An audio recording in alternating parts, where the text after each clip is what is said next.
Momento ahora de compartir algo de historia, algo de historia que tiene que ver con la gesta güemesiana, que se relaciona de alguna manera con Güemes, pero con uno de los primeros, o el primer médico también que tuvo Salta y que fue médico de Güemes. Y por eso está con nosotros el historiador, el amigo Diego Cornejo Castellanos, un conocedor profundo de nuestra historia, que nos va a contar ahora algunos detalles que tienen que ver justamente con esto que les digo. Diego, ¿cómo estás? Buenas noches, bienvenido. Buenas noches, Daniel, y muchas gracias por volver a encontrarnos aquí en el canal. Efectivamente, yo voy a hablar de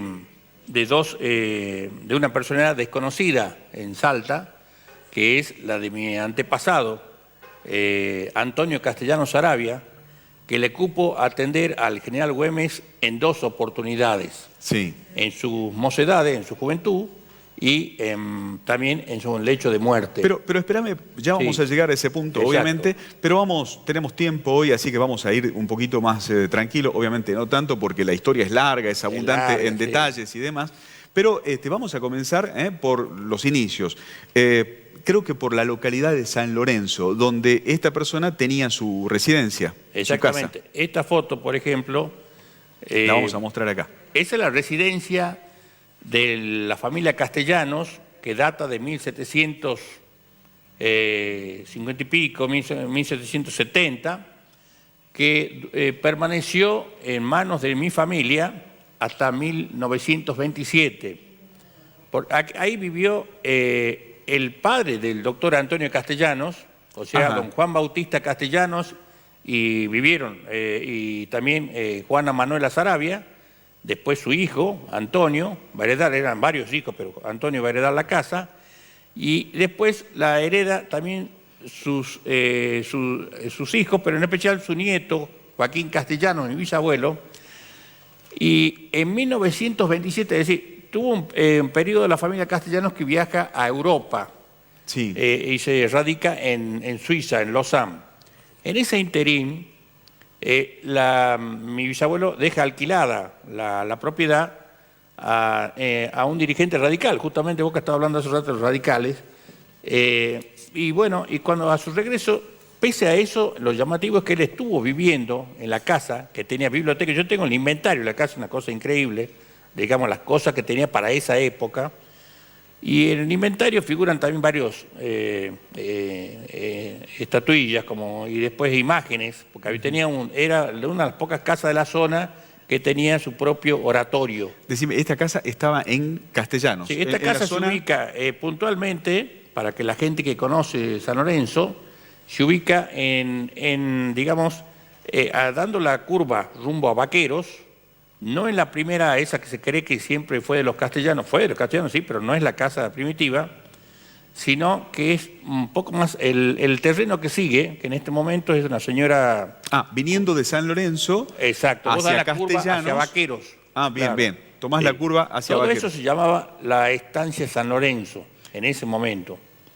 Después vamos a hablar un minuto del tema, rápidamente. Del lado derecho. Del lado derecho tuyo vendría a ser, es decir, de las lomas de Medeiros, claro, o del otro lado. De la choza no, del otro lado. No, justamente yendo para la choza a mano derecha hay la segunda casa, que actualmente está vigente, que está preconstruida. Ahí estaba al fondo la casa esta que estamos viendo aquí, esta casa primitiva, que fue quemada por orden de mi bisabuelo Joaquín Castellanos, porque se decía de que su inquilino podía tener lepra. Nunca se constató eso. Cuando ellos se van a Europa la dejan alquilada y se dice que el inquilino tenía o podía tener lepra, lo cual a la vuelta, al regreso, la queman, la destruyen a la casa. Pero mi abuelo Federico Castellanos tuvo el buen criterio de retirar, antes de empezar esta destrucción, la imagen de la Virgen de los Dolores que se encuentra actualmente en el cementerio de la Santa Cruz. A mano izquierda, donde está la iglesia, la capillita del cementerio de Santa Cruz, se puede divisar a mano izquierda esta estatua de la Virgen, que es traída, después me lo dijo el sacerdote que cuidaba ahí en ese momento el cementerio, que celebraba misa. Esa imagen tenía en ese momento 250 años y era traída de Italia. Mira.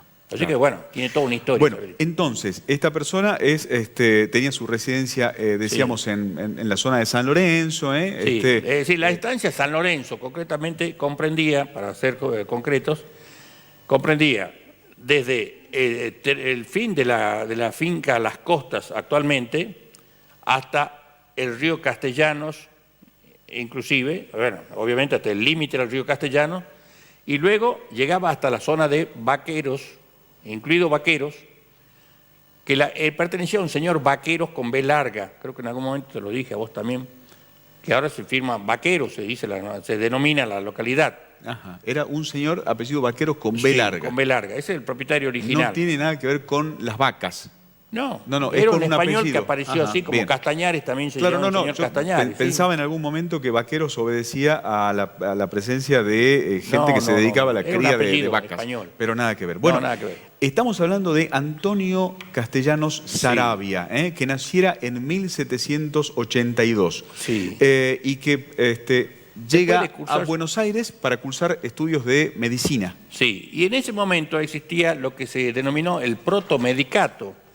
Ahí cursó sus 2 primeros años. El protomedicato, una institución que se remonta en Europa y en España puntualmente desde el siglo XV, y luego también se va a proyectar en las diferentes Claro, universidades. Y aparte las tierras aquí conquistadas en América. Ajá, bien. Entonces hubo en México, hubo en Perú, y en el siglo XVIII se va a radica el protomedicato en Argentina, y comprendía el primero y segundo año, y las materias, que eran 6 materias que se dictaban, eran equivalentes a las que se dictaban en Edimburgo para los profesionales de la medicina. Por eso, como vos dijiste, el primer médico de Salta, bueno, en realidad los 2 primeros médicos, digamos, Salta?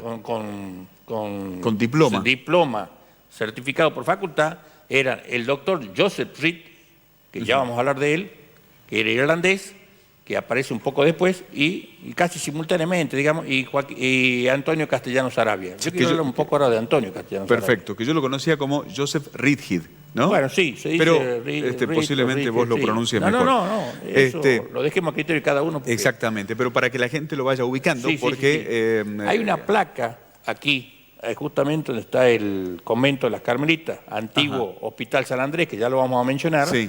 Ahí a mano derecha, al cumplirse el centenario de la Nación Argentina en 1960, el Círculo Médico de Salta le dedicó una placa de mármol a estos 2 médicos. Diego, ¿cómo es que conoce el señor Castellanos, el médico Antonio Castellanos Saravia, a el Martín Miguel de Güemes? Bueno, justamente porque Castellanos, cuando parte allá a Buenos Aires, primero que ya socialmente se conocían, o sea, una diferencia de edad no muy grande, y aparte Castellanos va a actuar en 11 combates que nadie los voy a tener que enumerar porque quiero que se sepa, porque es un médico ignoto en Salta y tiene una muy buena trayectoria, porque fue primero como practicante, qué sé yo, después es auxiliar mayor y después es cirujano general. Bien, ¿pero lo conoce a Güemes allá en Buenos Aires? No, acá lo conocía. sí. Acordémonos que Güemes se va a Buenos Aires en 1805, contaba con 14 o 15 años, a pedido del virrey Sobremonte, porque presumía una nueva invasión que después se produjo, una nueva invasión de los británicos, una invasión inglesa. Después hubo 2, en 1806 y 1807. ¿Qué pasa con Castellanos? Castellanos se va a recibir recién en 1810. O sea que en el interín tengo que hablar primero de qué pasó en las invasiones inglesas. En las invasiones inglesas, por eso traje esta carta que es inédita, que le envía Antonio Castellanos Saravia permíteme. Sí, yo la muestro. a su hermano Francisco Remigio Castellanos. Francisco Remigio Castellanos fue cabildante, casi todo su... ¿Y escrita de esta forma? ¿Así? No, es que bueno, esta es la parte primera y esta es la segunda. Ahí está la firma de Antonio Castellanos. Tenés razón, buena pregunta, que dice a Remigio Castellanos. Sí, ahí está. Bueno, yo la tengo algo transcripta aquí, pero la puedo leer igual allá. Y dice así, La carta, estamos salteando etapas porque antes tengo que aclarar de las invasiones inglesas. Cuando Antonio Castellanos está actuando ya como practicante y acompañando a las tropas. Exactamente, no recibió todavía, pero no como recibió hasta practicante. 1810. Sí. En 1806 le toca actuar y entonces en un momento dado es cuando Güemes, que era cadete, Sí, toma un barco a caballo. toma la famosa Justina, la fragata Justina. Le hablemos a la gente de esa anécdota chiquitita Sí. porque, digamos, es muy importante que la gente lo conozca. Güemes actuó en el marco de las invasiones inglesas, la defensa Como cadete. del territorio del virreinato en ese entonces Sí, del Río señor. de la Plata. Y tomó un barco, Era una fragata así que tenía 6 cañones. sí, Sin embargo, pero lo hizo a caballo. porque estaban encima del Río de la Plata, no era en el mar, eso hay que aclarar Ajá. bien, no era en el lecho del mar, sino hubiese sido imposible que las olas y todos los caballos no hubiesen andado. Sí. Y de ahí se irrumpen, y una de las cosas primeras que hacen es agarrar la bandera de la insignia de la fragata, la Justina, y luego esa bandera está actualmente en el Museo Histórico Nacional, junto con las otras que se les pudo extraer a los británicos en sus invasiones. La bandera que tomaron las tropas Sí. en ese momento Bueno. Güemes. O Güemes, ¿qué cargo cumplía ahí? No, era cadete, todavía simplemente. era cadete, sí. Sí, sí. Y después de eso, en algunos momentos, es más, se lo va a nombrar como teniente y como cadete. Ajá. Y por una cuestión económica, para pagarle con rango de cadete y no de teniente. Pero eso va a ser más adelante. Pero anda por ahí siempre, se lo figura en Güemes Mirá vos. documentado, vos lo puedes ver muchas Siempre veces. hubo ese tipo de Entonces de se cosas. lo menciona así. Pero ¿qué pasa? En 1806, cuando envía esta carta, mi antepasado, ¿es producto de qué? De que al repeler la invasión, esta de 1806, es cuando actúa Güemes frente a la fragata La Justina. Sí. En 1807 ya es otra invasión, y en ese caso lo que ocurre es que Güemes se tiene que enfrentar con las tropas invasoras y se le acaban las municiones. Es decir, Entonces- que Güemes actuó en las dos invasiones inglesas. Sí, Ajá. sí. Entonces se le acaban las municiones y acordémonos que eso fue en agosto de 1807. Y resulta ser que entonces escapa, es decir, junto con las otras tropas, obviamente no era el único ser que estaba en la zona, y se retira a los campos de Miserere, que yo los ubico por la descripción, lo que es hoy la Plaza Miserere, lo que viene a ser el barrio de Once actualmente en Buenos Aires. Bueno, ¿qué pasa? Ahí fue herido. Hasta el día de la fecha no se conoce cuál es la herida. Sí fue una estocada que le pegaron, porque ahí al acabarse las armas empezaron con los sables. Claro, un Entonces, lanzazo de un lanzazo, exactamente. Venían digamos, las armas munidas también de su punta, ¿no es Sí. cierto? Aquí quiero dejar en claro, y después vamos a hablar de los juicios emitidos por los médicos de esa época y de posteriori. Güemes no puede ser hemofílico, por cuanto ya en esa situación perdía sangre. Entonces es imposible que un hemofílico resista, y menos va a poder resistir después de 10 días de agonía en intemperie. No es en intemperie, porque eso lo vamos a hablar después. De todos modos, un hemofílico no resiste tanto tiempo, imposible. Desde la herida que tuvo el 7 de junio Claro, al 17 de junio. al 17, 10 días. Ese es un trabajo muy bueno, que hay varios trabajos, pero el trabajo más completo, y yo he estado presente en esa conferencia, es la que pronuncia el doctor Apolo Prémoli López, que era médico y que hizo un estudio exhaustivo del tema. No Bueno, sé digamos, no sé relacionar el tiempo que nos queda con el por eso, tamaño de yo la ahora historia leo que la tenemos. carta, leo la Sí. carta para que más o menos se sepa de qué se trata. Dice, le dice a su hermano Antonio Castellano, esta está fechada en 26 de octubre de 1807, y dice así, en la parte fundamental: traigo conmigo una carta inédita acerca de la primera,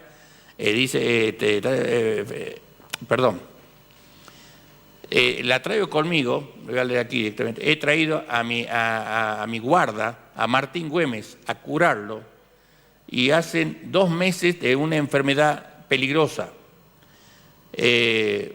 pero estaba arruinado, y lo vamos a tratar de medicar y se convoca a deplorable estado. Mañana tenemos una junta, dice. Y después, Dios quiera, se restablezca. Aunque es muy difícil, le expresa a su hermano. Todo eso es la carta de Antonio Castellano firmada por él aquí. ¿Le manda una carta a quién? A su hermano. A su hermano, hay un contándole intercambio de del cartas, estado hay de 600 Güemes. cartas. Ajá. Intercambio de hermanos. Sí. Bueno, entonces dice eso y le dice, reservado en esta especie. Reservado en esta especie es un mensaje como diciendo, no lo transmita esto socialmente en Salta, porque bueno, no. Bien, o sea que, digamos, de alguna manera se puede intuir que el destino le tenía reservado algún otro lugar también en la historia que le salvó la vida en ese momento, porque estaba muy mal Güemes, según lo que cuenta Castellanos en esa carta. Decime, y ya vamos salteando etapas, obviamente, Diego, pero como no sé cuánto nos queda, yo quiero que te refieras al evento del final de la vida de Güemes. Bueno, exactamente. Sí, ahí me salteo, pero es importante también conocer esa etapa. Cuando el 7 de junio de 1821, en la intersección de las actuales calles Balcarce y Belgrano, donde estaba la casa de Macacha Güemes, se le hace el tiro traidor y asesino a Güemes, él escapa hacia las higuerillas, ¿no es cierto? La tierra del Orquete y todo lo demás. Bueno, en ese momento, llegado al cuartel que montan los gauchos y todo lo demás, el general Güemes se encuentra con que el doctor Ritt, que era su amigo, y también lo era socialmente, era amigo de Castellano, pero se había producido una escisión. ¿Entre Güemes y Castellanos? Claro, la sociedad salteña por la patria nueva y la patria vieja. Castellano era la patria nueva, que son el grupo de hombres notables, hay comerciantes, militares, que ya se niegan a seguir pagando el impuesto que había estipulado Güemes para poder solventar la guerra gaucha. Entonces, pese a eso, dice, bueno, y Frías lo va a mencionar de una forma muy simpática aquí al tema que había otro médico más que era Antonio Castellano. La cuestión es que lo manda a buscar aquí, a la casa esta, a Castellano. Y bueno, van las tropas de los gauchos, lo buscan, lo llevan hasta frente al general Güemes y con muy buen trato. Ahora, cada dosis de medicina o cada cosa que le quería hacer tomar al general Güemes, previo a eso, o la tenía que tomar alguno de sus asistentes, Vitt, o su cuñado, Puch, Manuel Puch, o si no, los gauchos. Los gauchos lo tenían, hay descripciones un poco ya teatrales, no sé si serán reales o no, que lo tenían ahí como diciendo... Apuntado. Claro. El miedo era que lo envenene, que Castellanos lo envenene a Güemes. Sí, entonces cada remedio que le suministraba Castellanos, que fue, a ver, decime esto, ¿fue de alguna manera obligado a ir a atenderlo a Güemes Castellanos? No. ¿Cómo es que llega Castellanos? Llegan y le piden su servicio como médico, porque y él va. Se había quedado, eso es lo que la gente no entiende, ¿por qué se hizo Ritt, el amigo de Güemes y de Belgrano? Que también Castellanos los conocía, pero Ritt se había ido a acompañarlo a Belgrano en su desesperada, digamos, en su debacle de enfermo, que estaba muy mal, y entonces se queda un año en Buenos Aires. Sí. En 1821 está en Buenos Aires todavía. Belgrano muere el 20 de junio de 1820. Sí. Y bueno, en 1821... Un año más se queda Ritt. Entonces, bueno, ahí apunta. Y Castellanos se queda hasta el día 15. El otro día escuché al profesor Cáceres, que me gustaría que lo aclare, que solamente Castellanos fue el día 15 allá. No, señor, cualquier obra que busque... Se queda del 7 al 15, decís vos. Claro, no del 7, no se sabe exacto con precisión, pero no el 15 solo, no, se queda varios días. No el 7, pero posiblemente ha llegado el 9. Cáceres ha decidido por su cuenta, bueno, que el tema es así. Y otro tema que es muy importante destacar es que entonces el temor era ese. Es decir, espérame, que Castellanos vivió esos últimos días ahí, digamos, en el mismo lugar que Güemes. El que decide que se vuelva el día 15, lo dice Bernardo Frías, es Güemes. Güemes dice... Porque Güemes ya se ve un poco, como diciendo, se ve ya desahuciado. Y no ve que no tiene futuro. Y Castellanos le asiente, como diciendo, y no pasa nada. Entonces le encomienda, lo llama a su cuñado, Puch, que con una tropa de gauchos lo vuelva a dejar aquí en su casa al doctor Castellanos. Yo quiero hacer esta aseveración. Porque también el doctor, yo ahí no comparto con el doctor Bernardo Frías, porque ningún autor comparte y no aparece en ningún texto, y eso que Bernardo Frías fue muy amigo de Joaquín Castellano, fue presidente del Consejo de Educación, y tengo cartas entre ellos, muy amistosas. A lo que voy es que, según Frías, en la obra completa de él, dice de que Castellano volvió a la ciudad y después fue a Tucumán gritando, murió el tirano. No, eso no es así. Por lo menos no hay ningún autor, lo he hablado hace poco con autores que ya han estado escribiendo también sobre el tema, no existe eso. Y aparte, una prueba irrebatible es la designación de médico benemérito de la provincia, dictada por el doctor José Ignacio Gorriti, que era gobernador de la provincia, en 1822. Y en los fundamentos del decreto establece el por qué se lo denomina médico benemérito de la patria, por la atención al general Güemes, justamente. ¿Y cuál es el fin? ¿Cómo es el fin del doctor Castellanos? Bueno, Castellanos va a morir de una neumonía en 1839 y, bueno, deja a su viuda, Dominga Plazaola y Toranzos, y 9 hijos, y ahí en Castellano. Digamos, bueno, no sé dónde está enterrado, una cosa que siempre me la pienso, ¿no? ¿Dónde está No enterrado? se sabe dónde está enterrado. No, porque en ese momento no había cementerio, o sea, el cementerio estaba en la Santa Cruz, iba dejando, pero no estaba la Santa Cruz como armada ni como construido. Recién va a ser a fines de 1800 y pico que se empieza a construir, y el frontispicio, o sea, la entrada, es la década del 20, más o menos. Es impresionante pensar que este señor, Antonio Castellanos Arabia, como médico, actuó en muchas batallas, ¿no? Sí, yo acá tengo un escrito tuyo donde se nombran algunas de las batallas o las batallas donde estuvo este médico, y son realmente muchas. A ver, no encuentro esa Aquí está, mira, son partecita. 11, te la voy a leer. Invasiones inglesas, Botagaita, Suipacha, Huaki, Tucumán, Salta, Vilcapugio, Ayohuma, Venta y Media, Ituzaingó. Bueno. Estamos hablando de Vilcapugio, de Ayohuma, de... Se va y se va a Brasil, ¿no? Se va a Ituzaingó. De la batalla de Salta de Tucumán. ¿De Salta sí, también? En la de Tucumán también está presente. Y en la de Salta, ahí hay que hacer una aclaración, en el campo de batalla no estaba él, sino estaba Rit. Y él estaba atendiendo en el Hospital San Andrés, que es el actual de la... hermana de Francisca, ¿cómo es? Descalza. Sí. Bueno, ahí estaba atendiendo a los heridos de la patria. Una pregunta que la verdad es que hace rato que te la quiero hacer, pero al final te la puedo hacer. ¿No tiene la familia alguno de los instrumentos que utilizaba? Porque era cirujano. No. La cirugía no era como es ahora. No había anestesia. No tengo nada de eso, porque eso ha quedado incendiado ahí.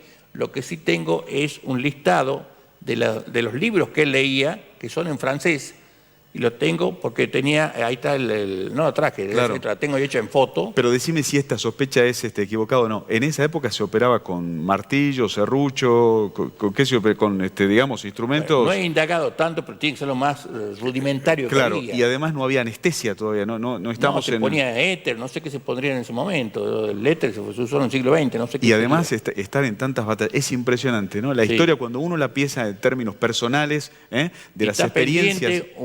Ya con esto termino, está pendiente, ya está aprobado por el Consejo Deliberante de San Lorenzo, desde hace 2 años y no se ha ejecutado, designar a toda la parte que va desde la vieja Casa de la Montaña hasta abajo de Castellanos, ponerle el nombre de Antonio Castellanos.